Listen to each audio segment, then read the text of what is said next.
स्वागत है आपका IBEX कैश स्टूडियो में। आप देख रहे हैं ट्रेडर्स हॉटलाइन। मैं हूं नीरज वाजपेयी और आज बातचीत होगी कि आपको कहां ट्रेड करना चाहिए। पावर स्टॉक्स में बहुत ही दमदार तेजी यहां पे देखने को मिल रही है। निफ्टी बिल्कुल फ्लैट 17,843 पे ट्रेड करता हुआ इस समय दिख रहा है और सेंसेक्स 59,984 पर है। बिल्कुल फ्लैट कारोबार दोनों में हो रहा है, लेकिन मिड कैप इंडेक्स में करीब 57-58 पॉइंट की तेजी है और पावर स्टॉक्स में बहुत मजबूती है। मेटल्स में तेजी है। सरकारी बैंकों वाले इंडेक्स में काफ़ी अच्छी तेज़ी देखने को मिल रही है। आपके तमाम सवालों के जवाब देंगे हमारे जो साथ हैं आज हमारे मेहमान अल्पेश फूरिया। अल्पेश जी, बहुत बहुत स्वागत है आपका। और आज जो है निफ्टी पे आपकी पहले स्ट्रेटजी जान लेते हैं, क्योंकि बिल्कुल फ्लैट सा है। क्या एक नई बड़ी तेज़ी की तरफ ये बढ़ता हुआ दिख रहा है आपको?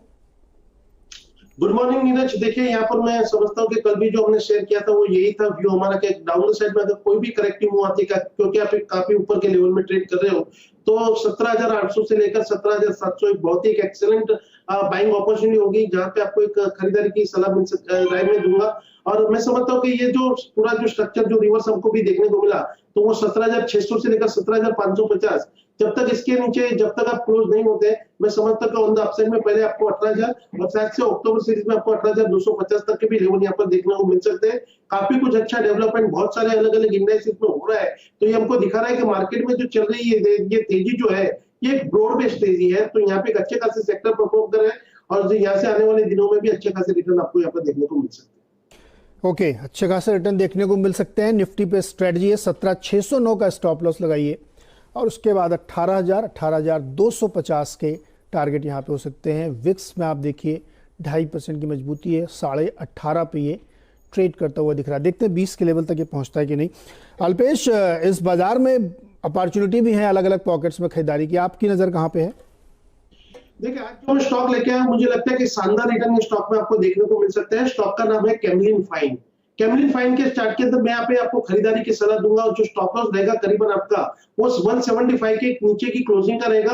और ऑन द अपसाइड में मुझे लगता है कि स्टॉक्स में काफी कुछ दमखम है, ये तैयार हो गया है 220 तक के मुंह दिखाने के लिए। अब ये देखिए, स्टॉक का अगर हम चार्ट को देखें तो 230 से लेकर 150 तक की जो गिरावट हमको देखने को मिली थी, उसके अंदर का जो बेस बनाया था वो करीबन 180 के पास का था और स्टॉक लगातार आप देखिए 180 के ऊपर एक stock higher top higher bottom की फॉर्मेशन बनाकर ऊपर की तरफ चल रहा है। तो ये इंडिकेट कर रहा है कि आने वाले दिनों में ये जो तेजी है, ये अच्छे स्ट्रॉन्ग जो हैंड में ये जो स्टॉक्स है वो चला गया है और जैसे ये सेक्टर की तेजी शुरू हो जाएगी एक शानदार मूव के लिए आपको देखने को मिल जाएगा लेवल। तो ऑन द अपसाइड में मुझे लगता है कि 220 तक के लेवल के लिए आपको कैमलिन फाइन के अंदर खरीदारी की सलाह दी जाती है। मेरा दूसरा स्टॉक होगा यहाँ पे वो है ऑटो एक्सेल। ऑटो एक्सेल का अगर आप चार्ट देखें नीरज जी, तो वहां पे 1250 के नीचे का क्लोजिंग स्टॉप लॉस लगा करके मैं समझता हूं कि कल जिस तरह से ऑटो स्टॉक के अंदर जो रैली हमको देखने को मिली है, वो रैली अब जो है वो मिड कैप और स्मॉल कैप ऑटो सेक्टर के जितने भी स्टॉक्स है वहां पर आपको देखने को मिलेगी। तो मैं यहाँ पे समझता हूँ कि ऑटो एक्सेल में खरीदारी करनी चाहिए। 1250 के नीचे का क्लोजिंग स्टॉप लॉस लगाइए। ऑन द अपसाइड में जो टारगेट बन रहे हैं वो 1365 और उसके बाद में 1400 तक के लेवल आपको यहाँ पर देखने को मिलते हैं। 1365 और 1400 के टारगेट ऑटोमोटिव एक्सेल्स में, और ये अमेरिका की ग्रोथ पे काफ़ी निर्भर करता है। और कैमलिन फाइन में आपको 220 तक के टारगेट आते हुए दिख सकते हैं। ये दो स्टॉक्स जो अल्पेश को इस समय इस बाजार में पसंद आ रहे हैं। अल्पेश, पावर में बहुत तेज़ी है आज। आप फ्यूचर स्टॉक्स में नज़र डालें तो ऊपर में देखिए आप PFC है, Coal India, ONGC, oil marketing companies. ONGC और कोल इंडिया में इस समय आपको कौन सा पसंद आ रहा है? जी, मेरे को दोनों ही स्टॉक पसंद आए हैं और इसके बारे में चर्चा भी की थी हमने पहले भी। मुझे अभी भी लगता है कि 150 तक का एक पहले इनिशियल टारगेट है ONGC में और इसके ऊपर भी अगर जो है निकल जाएगा तो 170 से लेकर 175 तक की रैली के लिए यहाँ पे ये स्टॉक तैयार हो चुका है। डाउन द साइड में मैं समझता हूँ कि जो स्टॉक स्ट्रॉन्ग सपोर्ट है वो स्टॉक को करीबन 130-132 की रेंज में है। जब तक इसके नीचे नहीं टूटता, कोई भी डिक्लाइन अगर आपको ONGC में मिलती है तो ये that will provide you very good buying opportunity. और जहां तक कोल इंडिया की मैं बात करता हूँ, एक बड़े से स्ट्रक्चरल का जो ट्रेड है उसका ब्रेकआउट ऊपर की तरफ हुआ है और ये ब्रेकआउट लेवल है करीबन 165 का। 165 के ऊपर का अगर जो मैं ट्रेडिंग टारगेट पकड़ता हूँ तो वो करीबन 180 रुपए तक का आता है। लेकिन जब मैंने स्ट्रक्चर की बात की कि पूरा रिवर्सल हुआ है, तो ये मुझे इंडिकेट करता है कि आने वाले दिनों में कोल इंडिया में शायद से आपको 210 रुपए तक की भी तेजी यहाँ पर देखने को मिल सकती है। तो डाउन साइड में यहाँ पे कोई भी अगर गिरावट भी आती है 165 से लेकर 160, 165 से लेकर 170 का जो जोन है, तो वहां वो आपके लिए एक अच्छी सी खरीदारी का समय रहेगा। और मैं समझता हूँ आपका जो स्टॉप लॉस रहेगा वो 160 के नीचे क्लोजिंग का स्टॉप लॉस लगा करके आपको कोल इंडिया के अंदर भी खरीदारी के लिए ध्यान रखना चाहिए। कोल इंडिया और वो दोनों ही पसंद आना चाहिए। इसी पे एक सवाल भी ले लेते हैं। संजय पुजारी जी हमारे साथ नांदेड़ से हैं। संजय जी नमस्कार, अपना सवाल पूछिए। Hello sir. जी हाँ सर, मेरे पास ओएनजीसी के 10 महीने हुए 78 रुपए से 50 शेयर लिए वाले। 50 शेयर लिए 78 रुपए पे, 10 महीने हो गए आपको? हाँ हाँ। तो बड़ा अच्छा मुनाफा हो रहा है आपको इस समय तो? हाँ। अल्पेश जी बताइए इनको। भाई तो बहुत अच्छा प्रॉफिट गेन कर लिया इन्होंने और 142 के आसपास इस समय ट्रेड कर रहा है। देखिए गैस की कीमतें बढ़ने वाली हैं 1 तारीख से। अब ये लोग अनुमान लगा रहे हैं, कोई कह रहा है 50%, कोई कह रहा है 70%, अलग अलग अनुमान है। और जितना बढ़ेगा उसके हिसाब से फिर इसकी कैलकुलेशन की जाएगी कि ओएनजीसी को कितना फ़ायदा हो सकता है, क्योंकि इंटरनेशनली प्राइस बहुत ऊपर चले गए हैं। तो सरकार 6-6 महीने में रिव्यू करती है, 1 अक्टूबर और 1 अप्रैल से प्राइस लागू होते हैं। तो अल्पेश ये बताइए, क्या ये जो गैस प्राइस हाइक की खबर है ये इसमें फैक्टर इन हो चुकी होगी? चार्ट पे से कुछ इंडिकेशन दिख रहे हैं, तो इनको रुकना चाहिए क्या?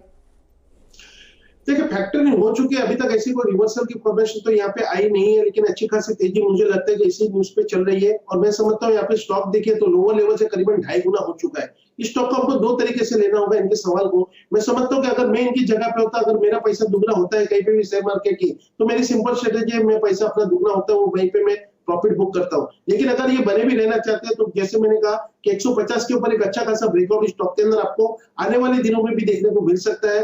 तो उसके लिए फिर 180 और 210 तक के लेवल वहां पे भी देखने को मिल सकते हैं। लेकिन चूंकि एक बहुत ही स्ट्रॉन्ग सप्लाई लेवल है 150, तो वहां पे फिर आपको प्रॉफिट बुकिंग भी देखने को मिल सकती है। तो आपको काफी कुछ वक्त, जैसे इन्होंने 10 महीने पसार किए हैं, तो यहाँ पे मैं समझता हूँ कि और भी ज्यादा वक्त स्टॉक को यहाँ पर देना पड़ेगा और फिर आपको ऊपर के लेवल की तरफ ये स्टॉक जाता हुआ दिख सकता है। लेकिन अगर मैं इनकी जगह पे होता तो दुगना पैसा मुझे यहाँ पे मिल रहा है तो मैं डेफिनेटली प्रॉफिट बुकिंग कर लेता। अल्पेश क्या होता है ना, दिल मांगे मोर वाली बात हो जाती है। आपकी स्ट्रेटजी सही है कि डबल हो चुका पैसा तो प्रॉफिट बुक कर लेना चाहिए। जी, there are so many opportunities in the market. आप देखिए मार्केट में जिस तरह के रियल एस्टेट, होटल, सारे ही सेक्टर आउट परफॉर्म कर रहे हैं। अरे पैसे तो उतने नहीं है ना अल्पेश भाई, पैसे तो लिमिटेड है ना। मतलब अब कितने स्टॉक खरीदे भाई, समझो आप ये बेच करके दूसरे स्टॉक में चले जाइए।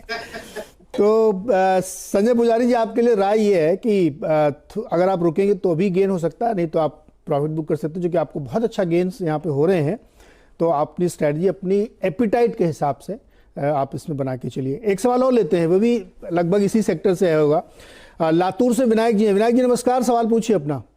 नमस्कार, मैं लातूर से विनायक चौहान बात कर रहा हूँ जी। मैंने बीपीसीएल के 433 से 30 क्वांटिटी लिया है, तो मुझे अभी लॉस हो रहा है, तो मुझे क्या करना चाहिए?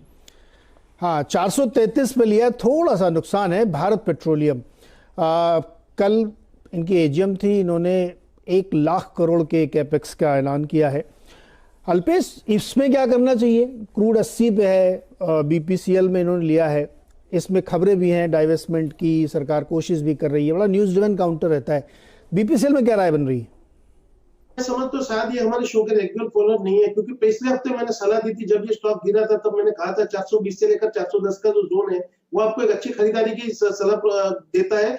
और मैं समझता हूँ 400 के नीचे जब तक ये क्लोज नहीं होता है यहाँ पे आप बने रहिए। एक अच्छा खासा आपको एक बाइंग अपॉर्चुनिटी प्रोवाइड कर रहा है, वहां से देखिए ऊपर की तरफ की बढ़त मिली। मैं अभी भी कहूंगा कोई भी चिंता वाली बात नहीं है, यहाँ पे आप बने रहिए, निवाशक है। मुझे लगता है कि फिर से आपको ऑन द अपसाइड में 440 से लेकर 445 तक के लेवल ट्रेडर्स को देखने को मिलेंगे और मैं समझता हूँ कि निवेशक को फिर से 480 तक के लेवल यहाँ पर देखने को मिल सकते हैं। 400 के नीचे जब तक ये counter with bearish candle daily weekly close नहीं होता है तब तक मैं समझता हूँ कि यहाँ पे कोई भी डरने वाली बात नहीं है।